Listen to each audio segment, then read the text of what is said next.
देख रहे हैं समाज हितोषी आंदोलन यूट्यूब चैनल।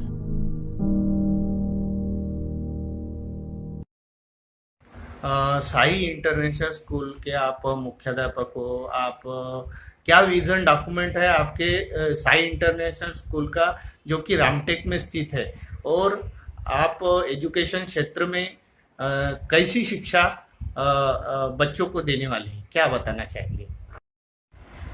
संस्था के कुछ अचीवमेंट में हमारे जो एक्स स्टूडेंट्स हैं उसमें से कई सारे बच्चों ने एक अपने फील्ड में एक हाईएस्ट पोजीशंस लिए हैं। हमारे ही संस्था के कुछ बच्चे जो 10वीं 12वीं तक हमारे यहाँ पढ़े वो आज एमबीबीएस इंजीनियर्स, स्किलफुल इंजीनियर्स और कई ऐसे क्षेत्र हैं जहाँ पे वो अपने स्कूल का, परिवार का और अपने रीजन का नाम बड़ा कर रहे हैं। हम लोगों ने शायद इसलिए ये सब अचीव कर सके क्योंकि हम लोगों ने रिमीडियल क्लासेस के ऊपर भी कई सारे प्रयोग किए हैं। हम लोगों ने उन बच्चों पे ज्यादातर फोकस किया है जो बच्चे पढ़ाई में कमजोर होते थे। उनकी कमजोर होने की जो क्षमता थी कि किस चीज के वजह से उनमें ये प्रॉब्लम्स आते हैं, उनको रेक्टिफाइड करके उसको सॉल्व करने के तरीके हमने निकाले हैं। हम एक इंडिविजुअल बच्चे के ऊपर कॉन्सेंट्रेट करके वो पढ़ाई में किस तरह से अच्छा करे, इसलिए हम टीचर्स के रेगुलर ट्रेनिंग पीरियड्स लेते हैं और हर एक बच्चे के तरफ एक पर्टिकुलर ध्यान जाए, इसलिए हम पेरेंट्स से कम्युनिकेट करते रहते हैं। इसलिए हमारे संस्था चालक ने बच्चों के लिए एक कम्युनिकेशन मीडिया अच्छे से हो, इसलिए हम लोगों ने एक ऐप भी पेरेंट्स के लिए लॉन्च किया है जिसके थ्रू हम डेली बेसिस पे बच्चों से या फिर पेरेंट्स से उनकी जो समस्याएं हैं वो सॉर्ट आउट कर सके।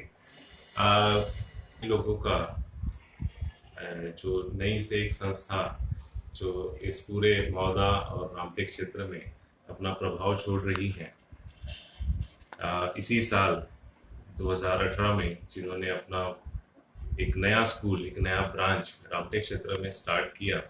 इस रामटेक क्षेत्र के लोगों की एक जो समस्याएं थी कि वो लोग एजुकेशन के लिए यहाँ से उनको अपने बच्चों को काफ़ी दूर तक यानी मौदा तक भेजना पड़ता था। ये समस्या को हमारे स्कूल के संचालक और संस्थापक डॉक्टर विट्ठल जी नागपुरे इन्होंने काफ़ी दिनों से एड्रेस कर रहे थे।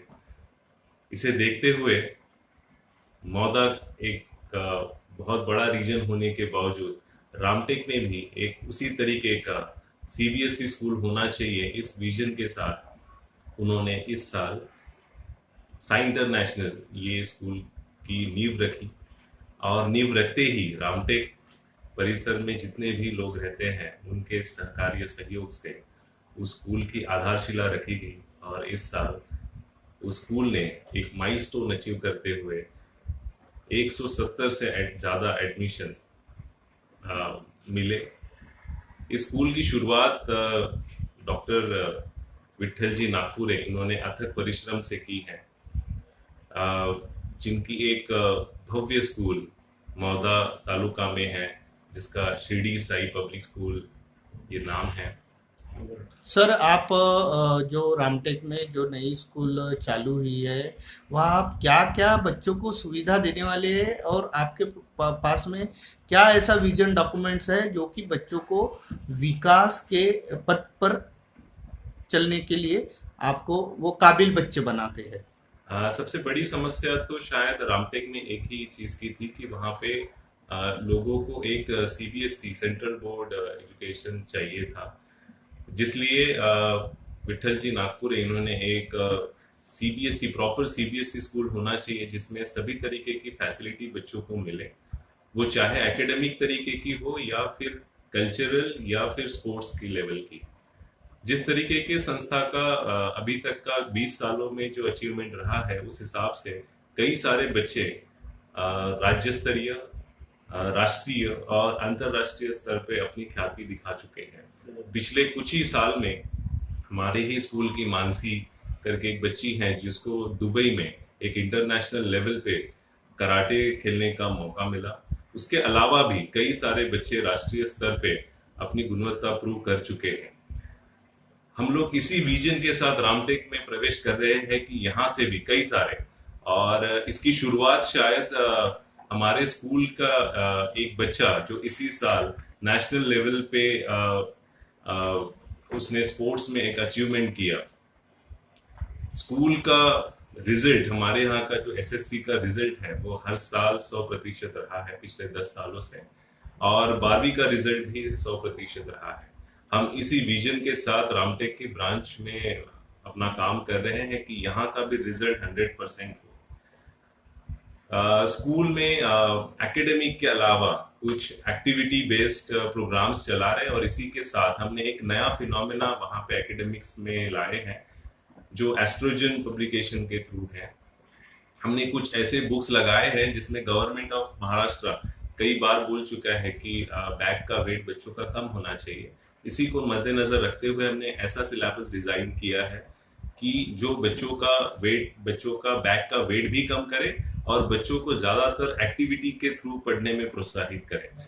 इसलिए हम लोगों ने सेमिस्टर पैटर्न बुक्स, जिसमें all in one kind of एक बुक आता है जिसमें सारी सब्जेक्ट्स की बुक एक ही बुक में हो, जिससे बच्चों का बैक वेट भी कम हो और बच्चे और क्रिएटिव बने, और जितनी भी पढ़ाई बच्चों को पढ़ाई जाए वो एक्टिविटी बेस्ड हो। इस तरीके का प्लान हमने किया है। इसके अलावा हम लोग कल्चरल प्रोग्राम्स में बच्चों को ज़्यादातर इन्वॉल्वमेंट करते हैं, इसलिए अलग अलग एक्टिविटी बच्चों को, जैसे प्री प्राइमरी सेक्शंस हैं तो उनको कलर एक्टिविटी, और बहुत सारे क्लासेस में हम लोग एकेडमिक की एक्टिविटीज़ के थ्रू उनको पढ़ाने की कोशिश करते हैं। बच्चों की जो एक व्यक्तित्व विकास में वो बच्चे अच्छा करें, इसलिए हम लोग असेंबली में हर एक बच्चे को एक टास्क देते हैं जिससे बच्चा खुद घर में जाके उसके बारे में जानकारी जुटाए, जिससे उसका जनरल नॉलेज और उसका पर्सनालिटी ये दोनों तरह से डेवलप हो पाए। इसलिए हम इंडिविजुअल बच्चों को पर्टिकुलर टास्क देके उससे करवाते हैं।